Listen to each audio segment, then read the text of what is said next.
My name is Madison Clark, and the night everything changed was supposed to be the happiest moment of my adult life.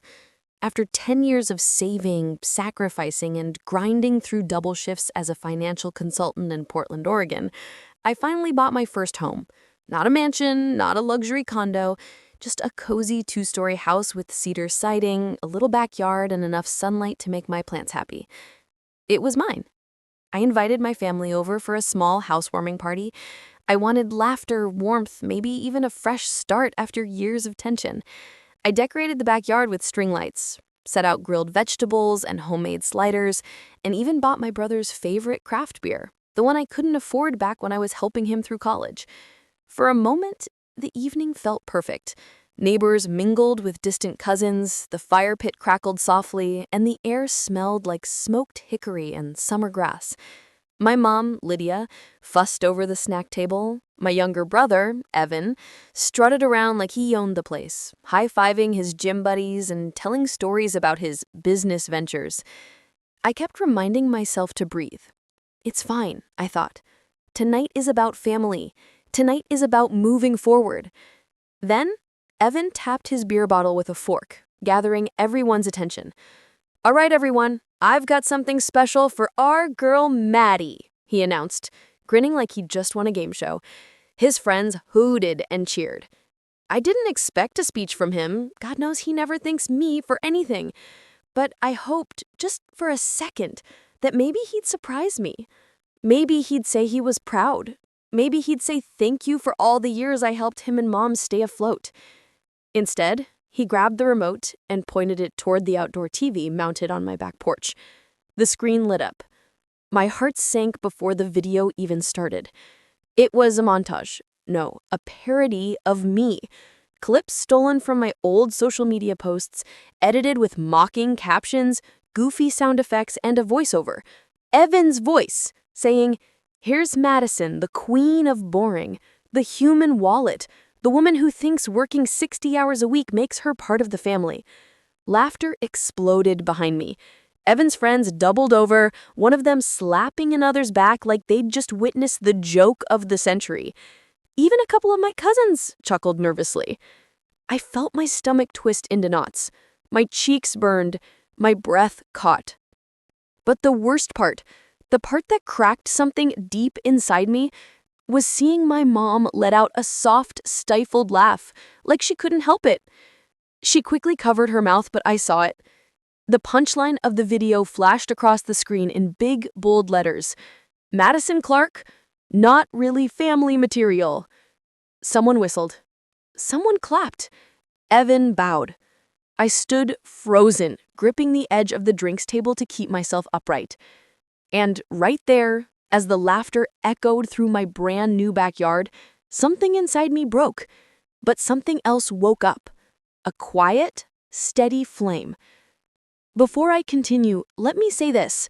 If you've ever been embarrassed or betrayed by the people who were supposed to love you, leave a comment. You don't have to share your whole story. Just tell me you understand. And if you want to hear how this all unfolds, hit subscribe, because what happened next changed everything. I forced myself to walk up to the cake, a simple vanilla sheet cake I'd ordered earlier that day. Everyone watched me, still smiling, still entertained, waiting to see if I'd cry or laugh it off. I blew out the candles with one wish in my mind. This ends tonight. The party went on, at least for them. But for me, this was the moment I stopped being the family doormat. They thought they could humiliate me and walk away. They had no idea what I was capable of. If you've ever held a family together with your bare hands, you know it doesn't happen in big, dramatic moments. It's the small things, the bills you cover quietly, the calls you answer at 2 a.m., the apologies you make for people who never apologize back. For most of my adult life, that was me. The fixer, the bridge, the person who kept everything from falling apart while everyone else pretended they didn't see the cracks. When my dad died suddenly in 2014, everything shifted. I was 29 and terrified, juggling my job at a financial firm with the weight of grief I didn't know how to process. Evan was 19 and falling apart, dropping classes, drinking too much, clinging to mom like a shadow. And mom, well, mom was drowning too. She had always been the soft one, the one who loved fiercely, but broke easily. So I stepped in, not because anyone asked, but because no one else could. I paid the mortgage while mom went through surgery the following year. I bought Evan a used car so he could get to his part-time job across town. When his grades tanked, I took out a loan so he could re-enroll in community college. When he decided college wasn't for him, I helped him get a business license so he could attempt opening a small personal training studio. I told myself it was temporary, just until we got our footing again, just until mom felt better, just until Evan figured things out. But temporary turned into years. Evan started assuming my help was automatic, something owed to him, like the sun rising every morning. He'd text me rent requests with a thumbs up emoji, as if I were a bank app.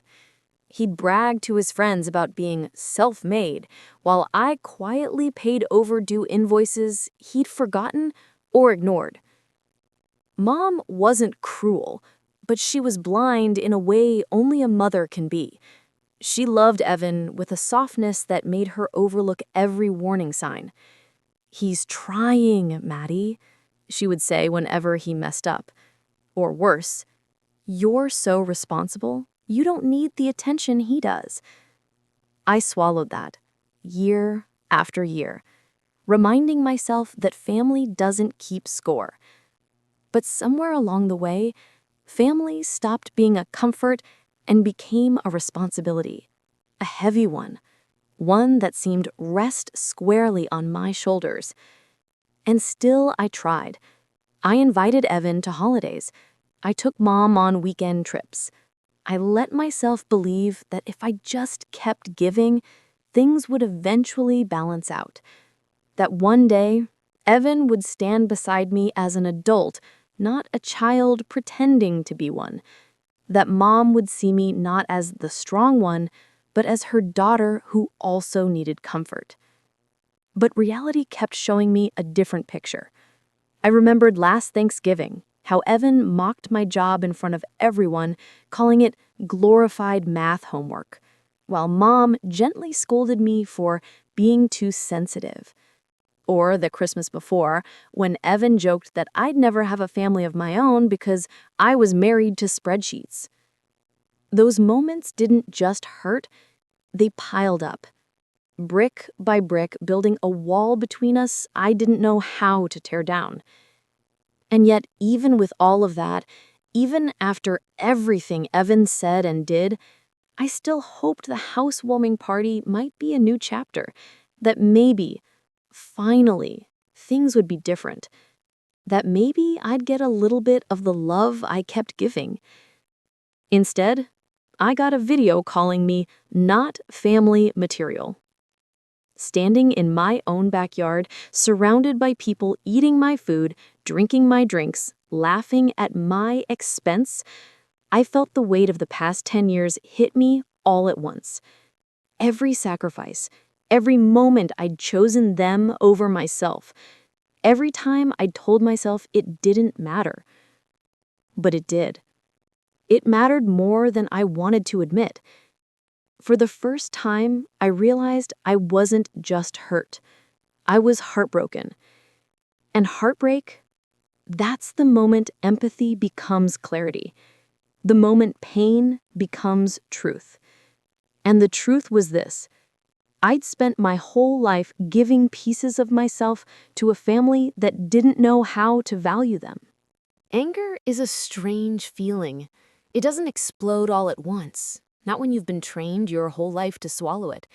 Instead, it starts as a tremble, a tightening in the chest, a coldness in the palms, a slow, steady burn that tells you something inside you is finally waking up.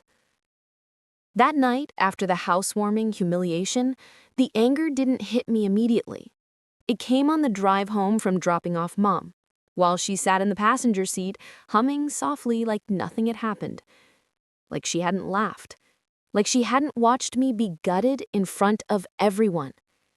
She walked into her condo with a simple, "Thanks for the ride, sweetheart. Evan didn't mean it." Didn't mean it? 3 words that scraped at my ribs like broken glass. But the real anger came the next morning, when the pieces of everything started fitting together. Because the truth is, Evan didn't embarrass me by accident. He didn't make a dumb joke that got out of hand. He didn't go too far. No, that video, polished, edited, with transitions and voiceover, had been planned. And there's no easier way to spot intention than to look at the people standing next to the one holding the knife. Enter Tyler Brooks. Tyler had been Evan's shadow since high school.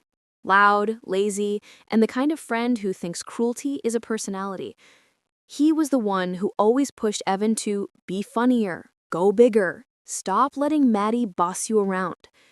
I used to think it was just stupidity. But stupidity doesn't explain the level of detail in that video, or the way Tyler's phone was already recording, before Evan hit play. It wasn't clumsy. It wasn't spontaneous. It was coordinated. And once I saw it, I couldn't unsee it. The next clue came from my Aunt Marlene, who called me the following afternoon. She hesitated, then whispered, "Evan told everyone earlier that day to stick around for the big show. I didn't know what he meant. I'm so sorry, honey." The big show. My humiliation, my own brother's entertainment segment. Suddenly the years of jokes made sense. The sly comments, the smirks, the digs about my job, my solitary lifestyle, my cautious spending.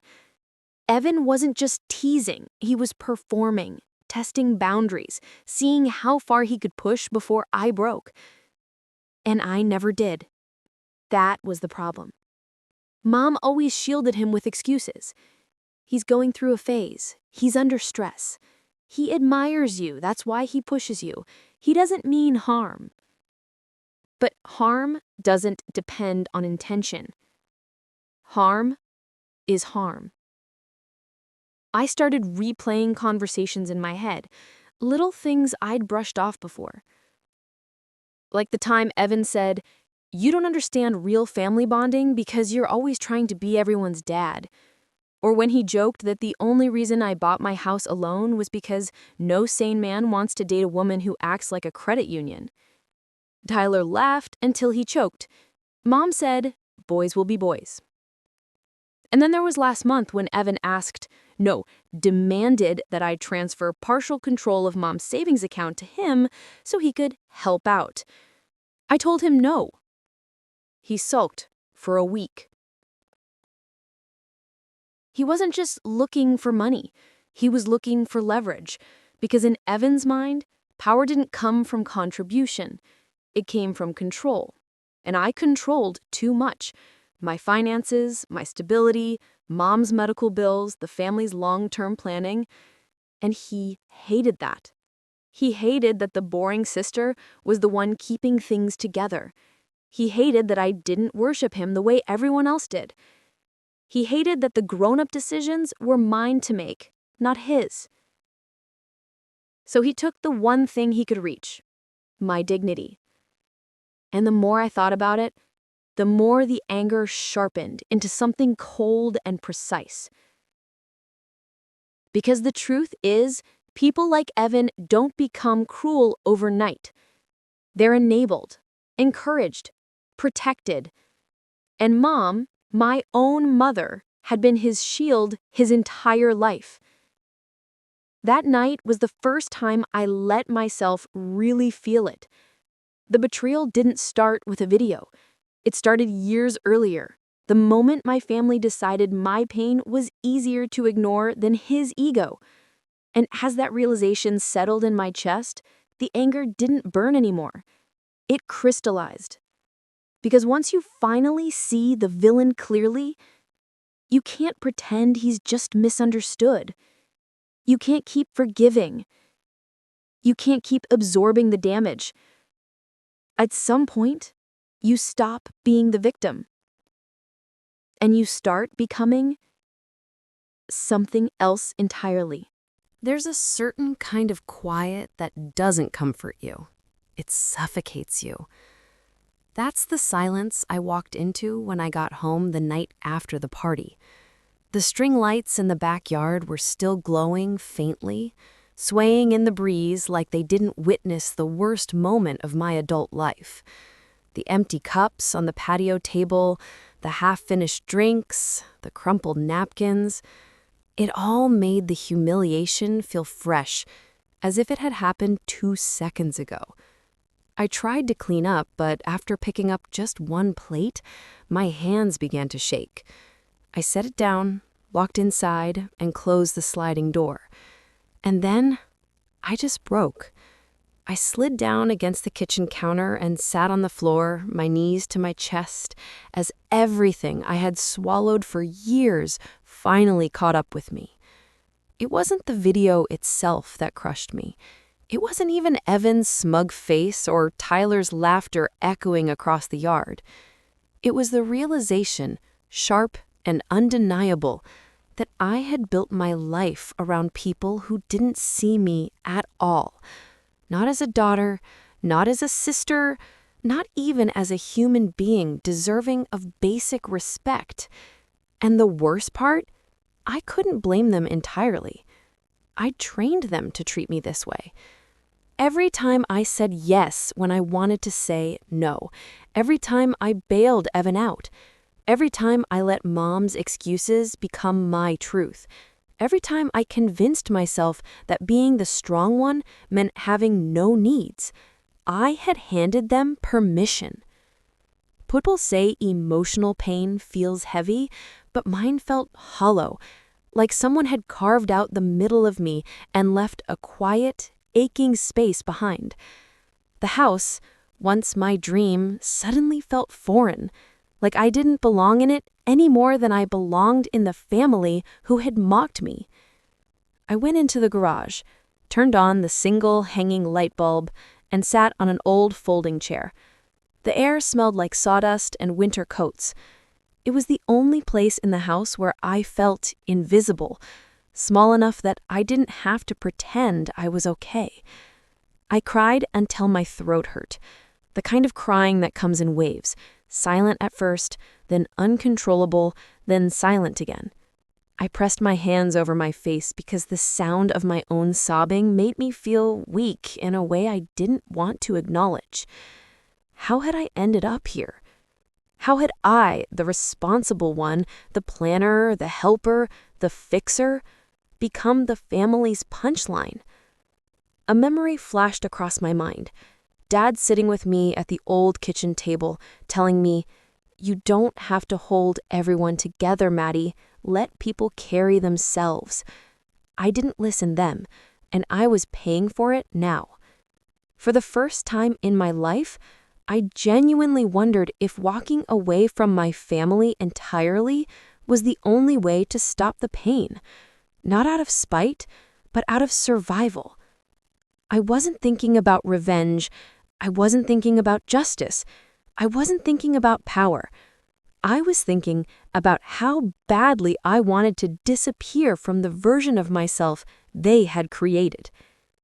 In that garage, under that dim light, surrounded by unfinished projects and boxes of holiday decorations, I whispered, to no one in particular, "I can't live like this anymore."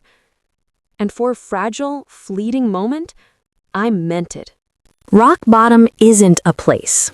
It's a moment, a single breath where something inside you finally says enough. For me, that moment happened the next morning when I woke up on the garage floor, my back stiff, my face tight with dried tears. The house was cold, still, painfully quiet. But for the first time in years, I didn't feel responsible for fixing that silence. I stood up slowly, brushed the dust off my jeans, and walked into the kitchen. My reflection in the microwave door caught my eye. Red, swollen eyes, hair matted to one side. And yet, beneath all that mess, there was something new. A steadiness, a center I hadn't felt in a long time. A voice inside me whispering, "You don't have to keep taking this." I made coffee, strong, bitter, almost medicinal, and sat at the dining table. The humiliation of the night before still stung, but it wasn't the sharp, chaotic pain anymore. It had settled into something colder, clearer, something that demanded action, not tears. For the first time ever, I let myself imagine a world where Evan didn't control the emotional climate of every family event, where mom's expectations weren't chains around my ankles, where I wasn't the automatic solution to everyone's chaos. That world felt terrifying, but it also felt like oxygen. So, I opened my laptop. This wasn't revenge. Not yet. This was self-preservation. The first thing I did was pull up my financial dashboard. Every recurring transfer, every loan I'd co-signed, every bill I covered quietly so Mom wouldn't worry and Evan wouldn't fall apart. I stared at the list. Gym lease payment, Evan's car insurance, utilities for Mom's condo, membership fees for software Evan needed for his so-called business, emergency transfers labeled "just this once, Maddie." Hundreds, thousands, month after month.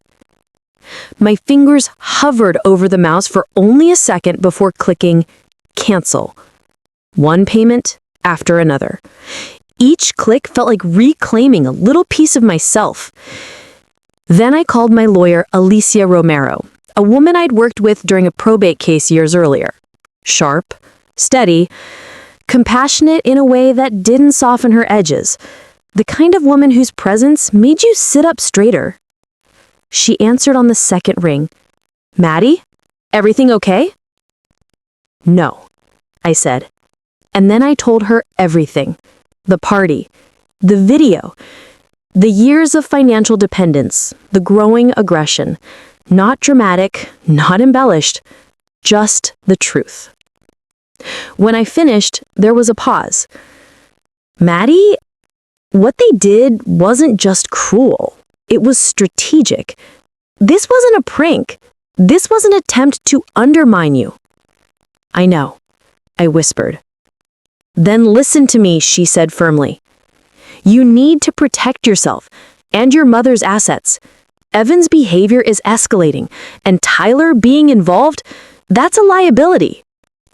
Alicia suggested filing documentation to formally separate my finances from any family obligations, past or future.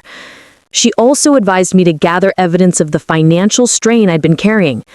The idea didn't feel vindictive. It felt responsible.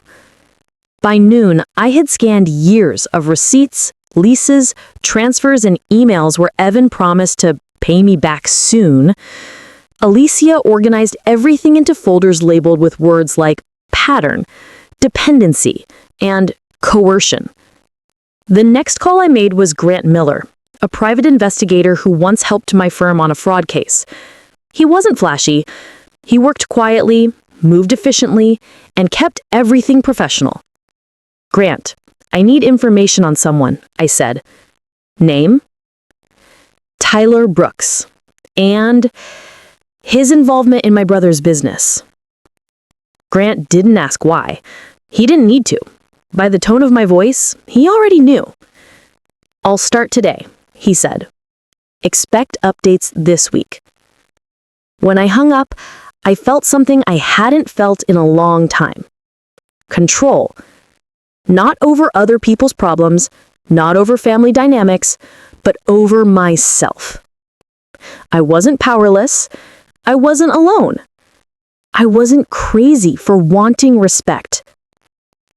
And maybe for the first time in my life, I wasn't reacting. I was choosing. Choosing boundaries.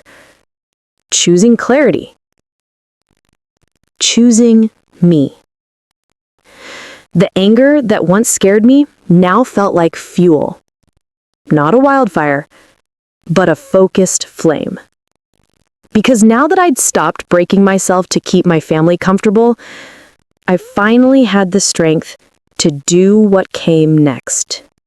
The strange thing about taking your power back is that the world doesn't shift all at once. It happens in small tremors, tiny cracks and long-standing patterns, until suddenly, the entire structure of what used to be normal collapses. The first tremor hit Evan 2 days later. I was getting ready for work when my phone buzzed with 5 missed calls from him, then 10 more, then a furious text. "Why are my gym lease payments bouncing? Fix this, Maddie." Fix this, as if my only purpose on earth was to keep his world from crumbling.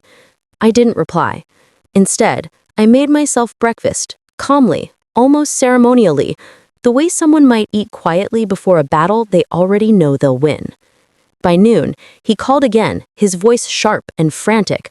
"Are you kidding me? The landlord says I'm in default. They're threatening eviction. Maddie, what the hell did you do?" I kept my tone flat. "You mean, what did you do?" He sputtered, grasping for a response. Well, it's just temporary. Just turn the payments back on, okay? Tyler said... Tyler, I repeated slowly, should probably pay his own share of the business if he's that invested. There was a beat of silence. Then Evan snapped. "This isn't funny. You're destroying my livelihood." "Evan," I said calmly, "you destroyed your livelihood when you treated the person funding it like a joke." Before he could scream something else, I ended the call. A few hours later, Grant Miller, my investigator, emailed me a file. I opened it expecting a few notes. What I got instead was a storm. Tyler wasn't just a jerk. He was a con artist. He had tracked down 3 former clients who'd paid Tyler for premium gym promotions that didn't exist. He'd also uncovered bank records showing that Tyler siphoned money from Evan's gym to his personal account. Watches, weekend trips, online gambling. But the biggest bombshell? Tyler had taken out a small business loan using Evan's name without Evan knowing, and defaulted on it. Suddenly, everything made sense. The flashy confidence, the constant pushing, the eagerness to humiliate me. Tyler wasn't just influencing Evan, he was using him.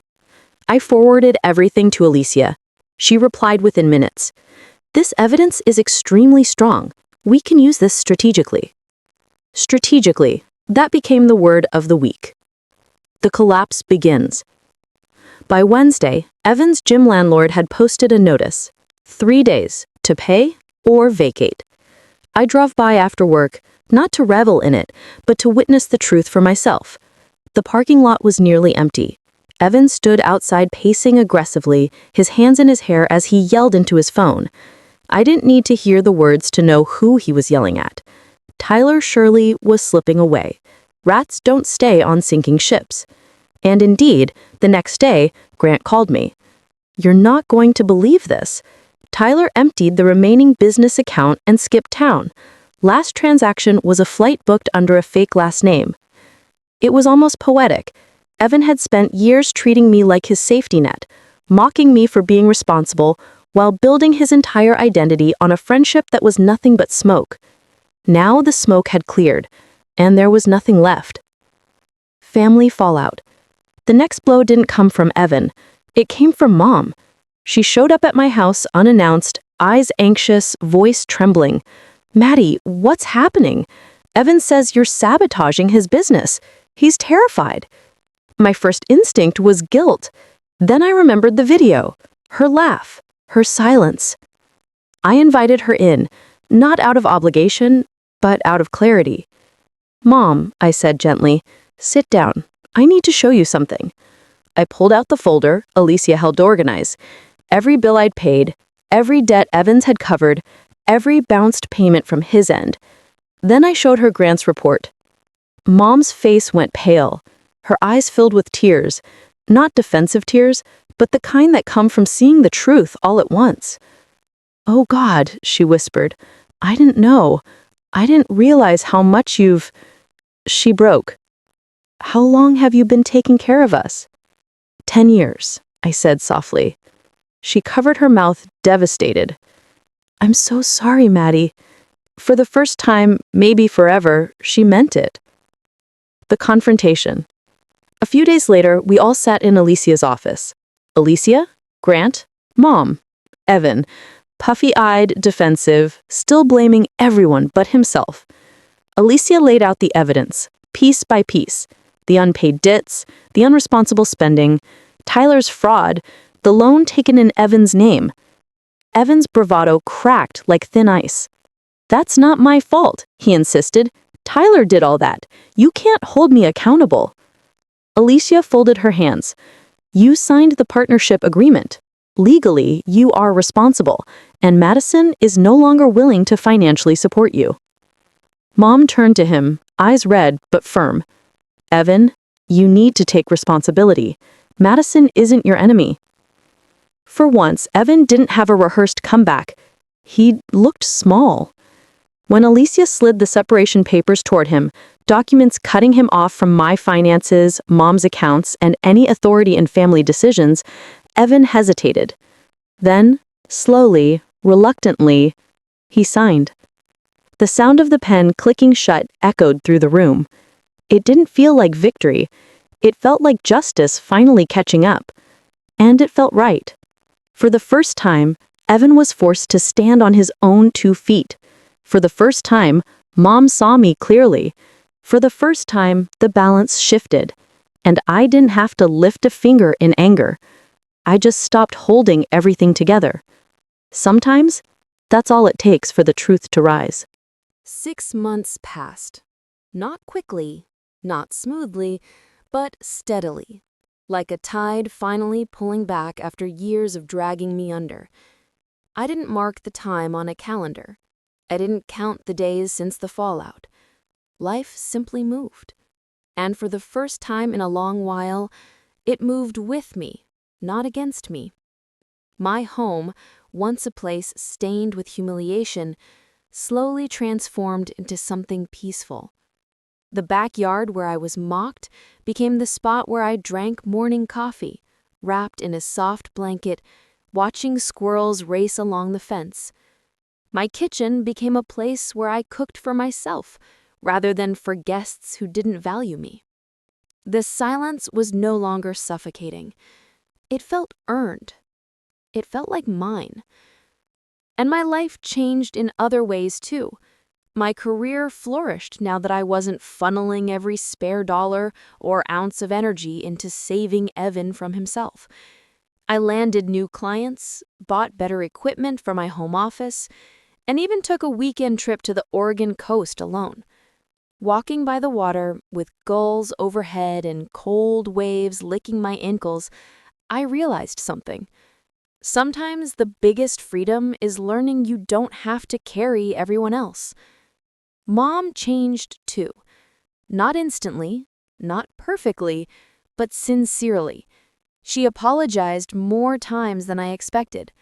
Not dramatic apologies, but quiet, real ones.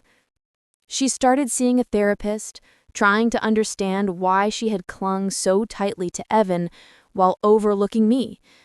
We meet every Sunday now for brunch at a little diner near her condo. Nothing heavy, just coffee, eggs, and gentle conversation. Healing in small, manageable doses. As for Evan, he moved into a rented room behind a sporting goods store where he works part-time. His gym is gone. Tyler vanished completely. No surprise there. Most of Evan's friends drifted away once the money dried up and the spotlight turned harsh. The last time I saw him, it was by accident. I was doing a routine check at a local sporting goods shop for a client's inventory review. Evan was behind the register, scanning items mechanically. His hair was unkempt, his eyes tired in a way I had never seen before. When he looked up and recognized me, his face flushed a deep shade of red. Not anger, not spite, shame. He muttered a quick greeting, barely audible, then turned away. No jokes, no ego, no swagger. Just a man standing in the shadow of consequences he crafted himself. I didn't gloat, I didn't smirk. I just nodded and walked out. Not because I didn't care, but because I finally understood that caring didn't mean sacrificing myself. He wasn't my responsibility anymore, and maybe he never should have been. Driving home that day with the autumn sun flickering through the trees, I felt something loosen in my chest. Not happiness exactly, not triumph, just release. Like I had finally stepped out of a story I was never meant to play the villain in, or the savior. And now, as I share all of this with you, I want you to leave you with a thought. Family isn't defined by blood. It's defined by respect. And when respect disappears, love becomes survival. If you've gone through something similar, if a family member has betrayed your trust, minimized your pain, or taken advantage of your kindness, I want you to know this. You're not weak for caring. You're not wrong for giving. And you're not selfish for finally choosing yourself. Thank you for staying with me through this journey. If any part of my story resonated with you, share your thoughts in the comments. You never know who you might help by speaking your truth. And if you want to hear more stories like this about healing, boundaries, and rebuilding after betrayal, make sure you subscribe.